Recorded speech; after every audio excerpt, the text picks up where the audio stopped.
In the summer of 2019, I was at a point in my life where I didn't care about anything. So when my friend asked if I wanted to use an Ouija board with her, of course, I said, of course I want to. We agreed to go buy one. My friend Lily instantly started having doubts about whether we should mess with that kind of stuff. Both of us are Christians, and were always taught that messing with that kind of thing was a big no-no. However, I assured her that all would be well, and if it would make her more comfortable, we could buy some protective incense to burn around the house while we played. This made her feel better, and we proceeded to purchase the board. The main reason Lily wanted to use the board was because her grandmother had just passed away, and she wanted to see if she could contact her. I did warn her that if her grandmother was in heaven, she most likely wouldn't come through, since the Lord wouldn't allow that. But I supported her and agreed to at least try to contact her. As for my motive, since I was little, I had always felt that something or someone wanted to talk to me. So, being the depressed girl I was, I thought, come on, bring it on, demons. I also had vivid dreams where, in every one of them, I was assaulted by demons and would end up being the mother of the Antichrist. I obviously didn't, and still don't take these dreams seriously, but my friend was intrigued to see if anyone or anything would care to explain them to me. We went to her grandmother's house. Lily's grandfather wasn't there because he was taking physical therapy for his hip, so it was just us and the board. I could tell Lily was nervous, and a small part of me was too, but I refused to show it. I was assigned to be the guide, the person that asks questions and such, so I placed myself in a comfortable position and opened the board. Are there any spirits that would like to speak with us today? Nothing. The planchette didn't move, and everything was silent. I asked the same question about 4 or 5 times before there was movement. As soon as it moved to yes, I asked what their name was. It spelled out some sort of gibberish that I can't remember, and it ended up telling us it was one of my cousins who died in a fire. I knew that I didn't have any cousins who had died in a fire, but I played along. At some point, the spirit started making a figure 8 across the board and counting down numbers, at which point I said a stern, hell no, before saying goodbye and moving to the next session. This same little girl kept contacting us repeatedly, except she didn't make figure 8s or count down like before. Lily and I both tried to figure out what this thing wanted. Before we knew it, the little girl changed into a male demon named Vovo. Based on my readings about Ouija boards, I knew this could have been Zozo. However, he swore up and down that he wasn't Zozo, but that Zozo was in the room with us. Apparently, Zozo wanted to harm us, but Vovo wanted to protect me, not Lily, just me, which I thought was weird. After talking with him some more, we learned that he had been present in all those dreams I had been having. He was destined to be the father of the Antichrist, and claimed that he was deeply in love with me. Of course, I thought all of this was nonsense, but Lily was excited and began asking questions.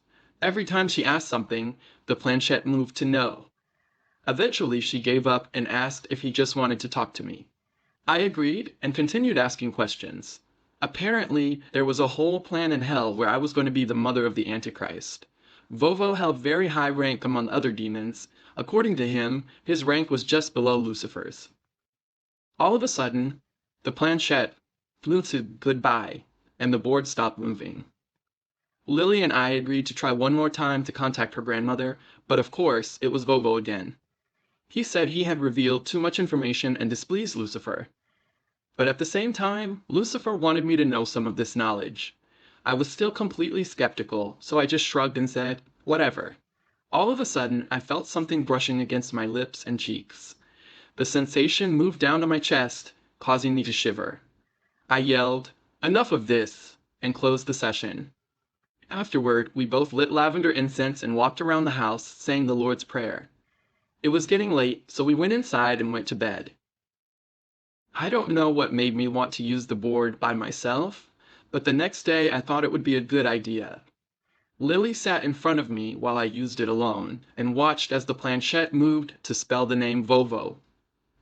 After talking for a solid 2 minutes, I got creeped out and stopped. Fast forward a few months later, I was at my friend Kat's house with my other friend Ashley. My father had burned the board once he found out I used it, but we all wanted to use it again. So, we went to purchase another board. Sure enough, after we started using it, Vovo was the only one to come through. He yelled at both of my friends and told them he only wanted to talk to me. He claimed he had been watching me since I was 5 and that everything was supposed to go down in 2023. He also said that to get me pregnant, he was either going to impregnate me himself or possess my current boyfriend and do it that way. Needless to say, this creeped my friends out, and we stopped using the board. You'd think I would have learned by this point, but a couple of months ago I went to my other friend Amanda's house and got high with her and her friends. This was probably the stupidest thing I've ever done, but we played while we were high. I don't remember any of it, to be honest. But according to Amanda, I was saying random things, and they had contacted Vovo. Vovo refused to let anyone else talk and kept spelling my name. I was too out of it to say or do anything. After an hour of my friends trying to get him to talk to them, he just kept spelling my name. They gave up and helped me get to bed.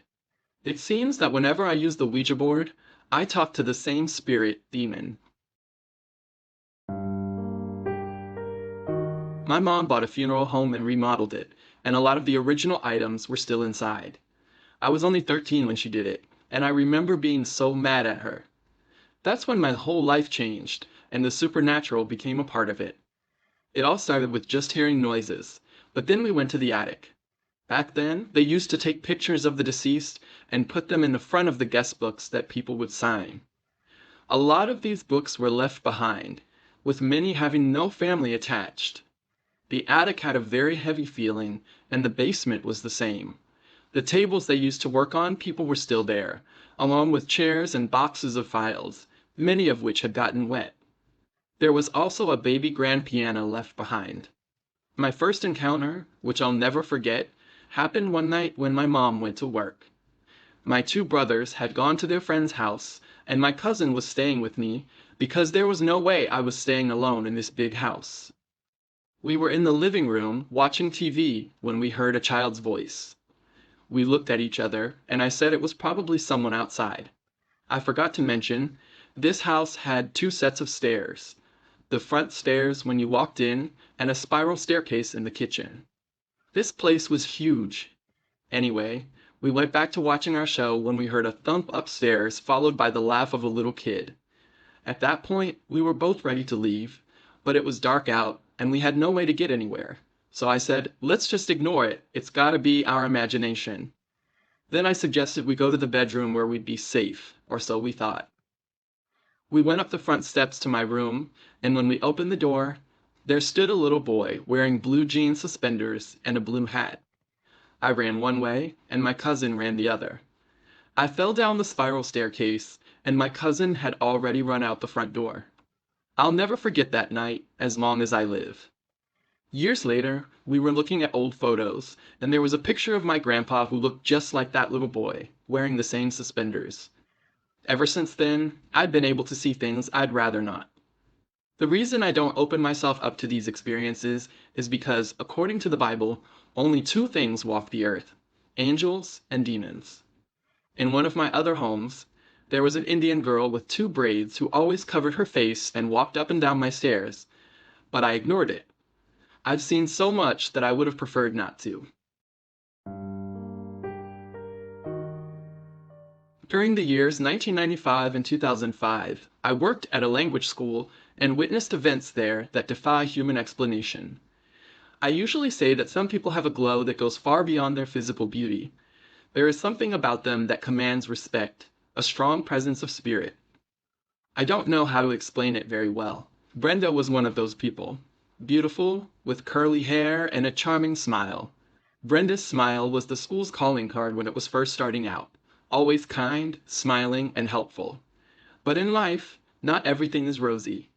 Brenda met a boy and started dating him, and this boy, who was already a drug user, led her down the same path. She had not worked at the school for 3 years, and during that time, she became depressed and, unfortunately, took her own life. It was incredibly sad when we found out. It was hard to imagine that such a kind girl would take her own life.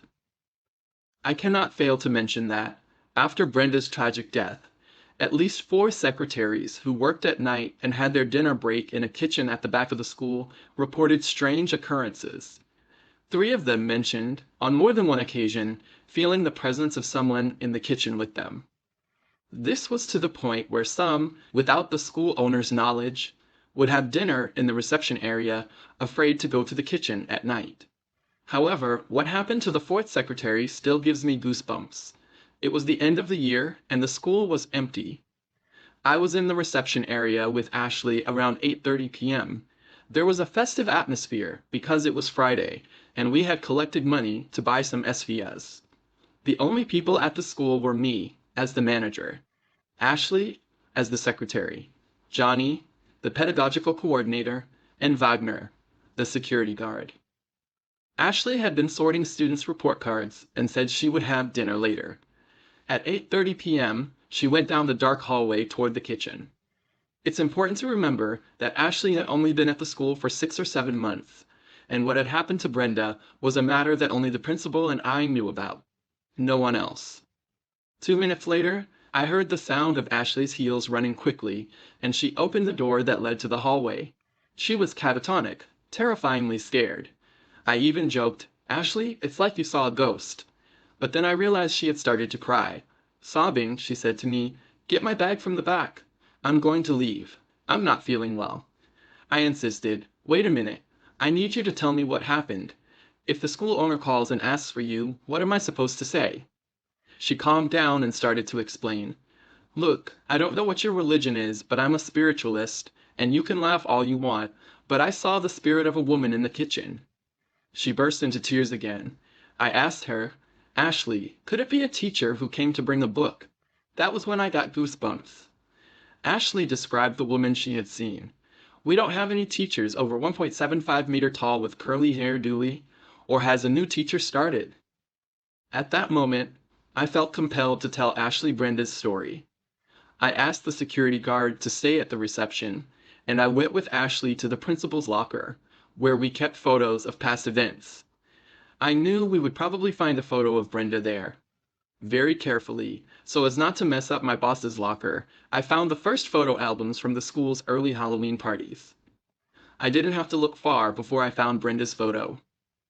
When Ashley saw the photo, she burst into tears again, grabbed her purse, and left, sobbing. The following Monday, Ashley quit her job at the school. I never heard from her again. In 2021, I made the worst decision of my life, which brought me paranormal consequences. I make no excuses for my actions, but I would like to explain my mindset at the time. As a family of 4, we were living in a 1-bedroom apartment. We were trying to save money to buy a house because the rental market was and still is terrible. I was completely stressed out with work, financial issues, the uncertainty of the home buying process, and insecurity in my relationship. Mentally, I was a wreck, but I bottled it all up because that's what many of us men were taught to do. One day, I received a random message on social media from a girl I knew from high school. I didn't actually know her because she was a few years older than me, but I knew of her. I remember having a little crush on her in middle school, but it was never anything serious. She had no recollection of me and didn't remember that I went to school with her. She asked if I was single, and I told her that I was in a happy relationship, but that we could keep things platonic. She didn't seem too happy about that, but that was my stance. Well, over multiple conversations about school experiences, our lives since school, and life in general, we became pretty close, but still platonic. One day I opened up to her a little about all my stresses, mental health, personal life, and worries. She reassured me and offered to do a palm and tarot reading. I don't believe in that stuff, so I laughed it off and gave her some sort of answer that amounted to maybe. After many more conversations, I became interested in seeing what our chemistry would be like in person, because through messages, it was great. We met up, talked, and hit it off. She did my palm reading and tarot, and it was all what I wanted to hear. At that moment, it was solidified that she was someone I could trust and go to when I needed to talk. One day, she randomly sent me nudes, and instead of blocking her then, I gave in to my urges, and it quickly spiraled from there. Our messages became sexually charged, and after some time, we went through with it. It wasn't amazing. It was just built up sexual tension over many conversations and my teenage fantasies coming to fruition. After our escapades, I found out that my partner was 2 months pregnant. This was a huge shock to me, and I didn't take it well. We had taken measures to prevent pregnancy, but as they say, abstinence is the only 100% way to avoid it. At this point, I tried to let my mistress down as easily as I could. The communication slowed down to almost non-existent. When we did communicate, I was short and distant. It had been agreed upon that we wouldn't develop feelings for each other, and that this was just a sexual thing. So I thought she would take the hint and move on. I was so wrong. She was absolutely furious with me. She wanted a relationship. She wanted to live in the house I had just bought with my partner, and she wanted my partner out of the picture. After a week or so of me ghosting her, she exposed me to my partner, and my life crumbled. I deserved all of that for being so impulsive, disrespectful, unfaithful, and careless. My mistress was making my life hell, but then, all of a sudden, she just stopped. Or so I thought, until strange things started happening around my home. I always felt like someone or something was in my room with me at night. I sleep in a completely dark room, and I always felt like there was something just outside my field of view, illuminated by a little bit of light from the moon and stars. I have plug-in hallway lights from the bedroom to other rooms in the house. At night, I could see the light shining from under the door a few inches into my room. That light would slowly disappear and reappear as if someone or something was pacing back and forth in front of them. I would wake up to sounds that could only be described as someone walking up the stairs to my room or through the hallway leading to it. I would hear my name called in the middle of the night when I was home alone, and it was always a female voice. It sounded like the distorted blend of my mom's and my partner's voices. Anytime I left my children's playroom door open, I felt like I could see something or someone out of the corner of my eye in there. Their toys would also randomly activate throughout the night. Even when I kept the door closed, I would still get an eerie feeling from the room. I started having recurring dreams and nightmares. One night, my partner and I tried sleeping in the same bed again after being apart for so long. There was a loud bang on our bedroom window. We were asleep, but it immediately woke us up. Our room is on the second floor, and I leapt out of bed to look out the window. There was no one outside, and we didn't see any cars or people on our Ring camera. Additionally, our 3 security cameras outside the house didn't catch any movement, yet our window was completely shattered. I grabbed a flashlight and went outside, but I didn't find anything on the ground that could have been thrown. I also didn't find any fur or feathers that would suggest a bat or bird had hit the window. One day, I came home and went to my room to be greeted by hundreds upon hundreds of flies. I freaked out because my 2-year-old was asleep on my bed, covered in them. It looked like a scene from a movie. I swatted the flies off of her and ran downstairs to my partner. I angrily accused her of leaving the windows open long enough for hundreds of flies to swarm the room. She refuted my accusation and pointed out that the AC was on and that she would never open windows with the AC running. She thought I was exaggerating about the number of full-grown flies until she walked in. She screamed and shut the door. Out of the 6 bedrooms in our home, only ours had flies. It took us 2 days to get rid of them all. To this day, we still have no idea how the flies got into the room or why there wasn't a single one anywhere else in the house. I was home alone and felt a presence in my room again. I still didn't believe in the paranormal, but I had seen enough movies to know that you give power to things you believe in. So I ignored the presence and tried to sleep. Suddenly, I felt the unmistakable sensation of my blankets compressing into the mattress as if someone was climbing into bed with me. I jumped out of bed and ran to the nearest light switch. Of course, there was no one there. At this point, I was terrified of being home alone, especially in my room. One night, I was up watching Disney Channel, just trying to put myself in a positive mood before falling asleep. As I was drifting off, I heard a buzzing sound like an insect, maybe a fly. The next thing I knew, I felt something quickly crawl into my ear. There was no pain, but the sensation was enough to send me into a panic. I looked at myself in the bathroom mirror, and for the first time, I felt like it wasn't me in my reflection, even though it was. Then I started hearing a rhythmic gnawing or scratching sound in my ear, as if something was digging deeper. I lost it and did everything I could to make it stop. I poured water, oil, and rubbing alcohol into my ear and shoved Vaseline in to suffocate whatever was inside.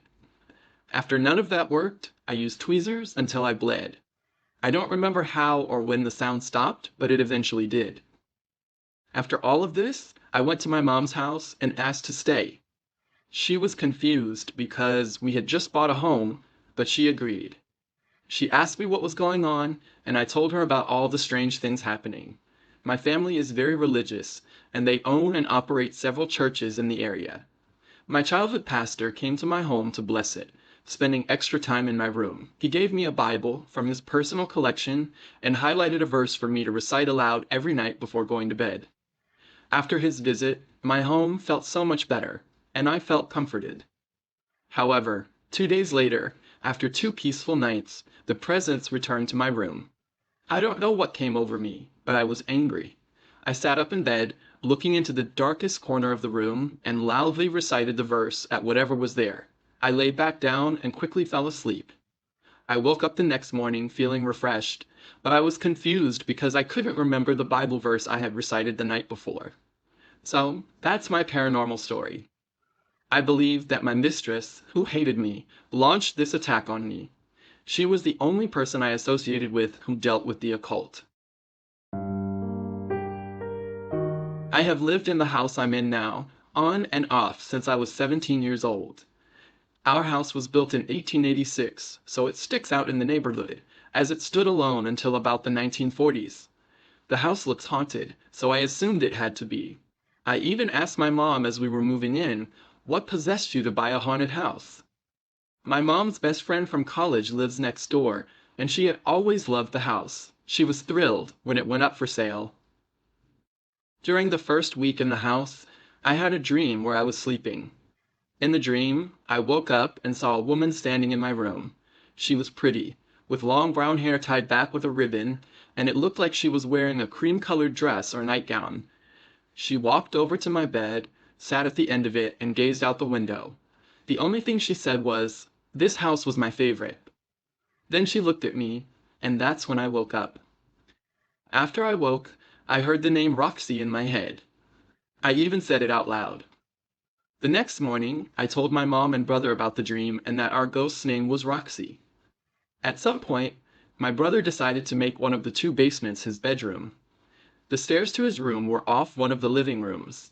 A few times, I'd be watching TV in that living room and would hear what I thought was my brother walking up the stairs. It freaked me out because I expected someone to come up, but no one ever did.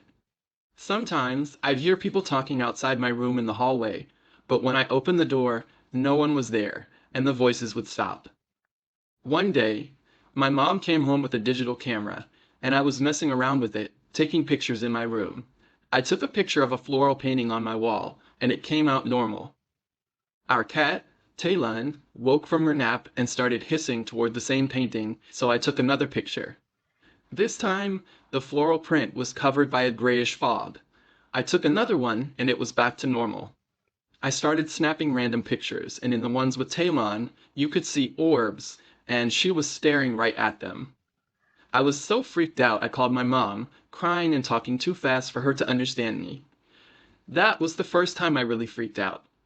A couple of years ago, I decided to research who had lived in the house before us. In the 1910 census, I found that a woman named Roxy had lived there. When I found this out, I got chills, remembering my dream. I called my mom and brother, and they both remembered me telling them about it. I even went to the cemetery to find Roxy's grave, but despite having the map to its exact location, I never found it. The previous owners mentioned that the woman who lived in the house before them had died in the kitchen. She had been working in her garden and suffered a heart attack as she was coming inside. It always felt like there were 2 spirits in the house, and I'm pretty sure now it's Roxy and the woman who died in the kitchen. Cut to 2021. Times were tough, so I moved back in with my mom. After I moved back, things in the house started getting moved around a lot. Small things like books or my glasses wouldn't be where I left them. One time, I came home from work to find a can of peaches sitting in the middle of the living room floor. A few weeks ago, I couldn't find my bottle of vitamins, which I always keep in the same spot in the kitchen. A few days later, I found it in the middle of the kitchen stairs, about 5 steps up. I always leave my keys on a bench in the entryway, but one morning on my way to work, they were gone. I searched everywhere: my purse, my work bag, the whole house. I had to use a spare key, but a few days later, my mom found them in the kitchen behind a stack of mail. Another time, I left my glasses on the dining table when I went out to swim. When I came back, they were gone, and my mom later found them upstairs on the bathtub. My dog seems to sense things too. A few months ago, around 2 a.m., my dog Olive started growling at something. When I turned on the flashlight on my phone, I saw the string hanging from the ceiling fan was moving in a circle, as if someone had tapped it. That freaked me out. I grabbed Olive and pulled the blankets over our heads. Problem solved, right? None of my dogs will come into my bathroom. My oldest dog, Olive, used to, up until a few years ago. One day, I was taking a bath, and Olive was lying beside the tub. Suddenly, she jumped up, started growling at the corner of the room, and then barked her way out the door. Ever since then, she refuses to go into the bathroom, and my other two dogs just sit outside the door as well. During Christmas, we put up 3 Christmas trees. A few years ago, my mom unplugged them all before going to work. But when she got to her car, she noticed the one upstairs by my window was on again. She went back in and unplugged it. When she got outside again, it was back on. Frustrated, she yelled that she didn't have time for this nonsense. And finally, the light stayed off. When friends come over, they often say the house makes them uncomfortable. My best friend once brought over a spirit box, and we got response after response to our questions, which freaked us out so much that my mom made us stop. My mom even told her boss about everything going on, and he had a friend with a paranormal team who wanted to investigate the house. At first, I considered letting him, but we ultimately decided against it. The ghosts aren't any trouble, and we're afraid something worse could come through if we try contacting them directly. I'm just glad that, though they can be slightly annoying, they're friendly. I was staying at a hotel in Vegas. I don't remember which one, but I distinctly remember the room number, 317. It stuck with me because that's exactly when I woke up in the middle of the night, at 3:17 a.m. I jolted awake, feeling like I had missed an important alarm and urgently needed to get up. My eyes were immediately drawn to the digital clock, glowing 3:17 a.m. Then something strange happened.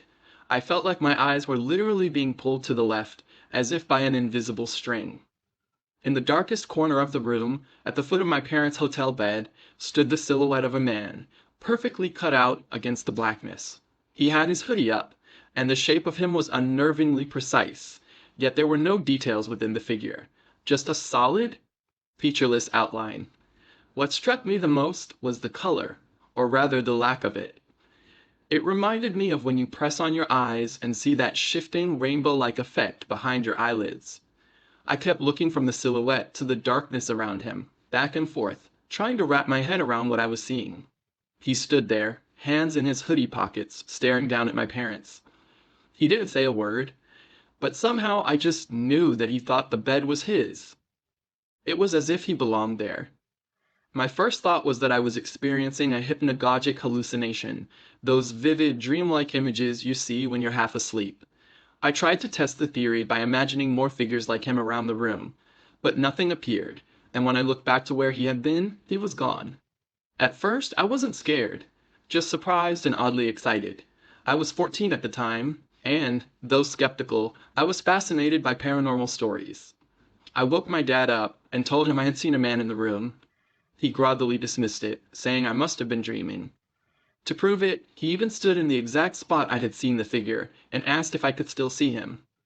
I said no, but insisted it wasn't a dream, it was a ghost. He still didn't believe me, but sensing my unease, offered to switch beds with me. Feeling a bit silly, I accepted.